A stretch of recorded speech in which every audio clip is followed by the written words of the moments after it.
আসসালামু আলাইকুম বন্ধুরা। তো আমি আছি এখন আমার উঁচু জাংলার মধ্যে। তো উঁচু জাংলার মধ্যে চিচিঙ্গা লাগাইছি। তো চিচিঙ্গার মধ্যে কিছু এই যে ছোট ছোট মাছি আছে, তো মাছিগুলা ক্ষতিকর করতেছে। তো আপনাদেরকে একটা মাছি দেখাই। দেখেন এই যে একটা লতের মধ্যে এই যে মাছিটা দেখা যাচ্ছে, এই যে মাছি, এই মাছিটা ক্ষতিকর। তো এই মাছির কারণে মনে হয় যে কীটনাশক ঘর থেকে এই যেখানে একটা বয়ুম, তো বয়ুমের ভিতরে একটা ক্যাপসুল আছে।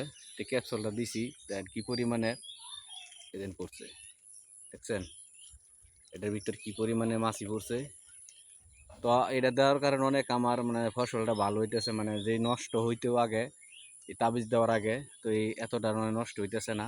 তো দেন কি পরিমাণে জমছে এটার ভিতর, এই দেখেন ছোট ছোট মাছি।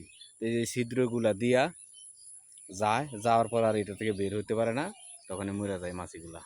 তো এই মাছিটা প্রচুর পরিমাণে ক্ষতি করতেছে। তো ভিডিওটা যদি আপনাদের ভালো লাগে বা উপকারে আসে, তো ভিডিওটা শেয়ার করে অন্যকে দেখার সুযোগ করে দেবেন। তো সবাই ভালো থাকুন, সুস্থ থাকুন। আল্লাহ হাফিজ।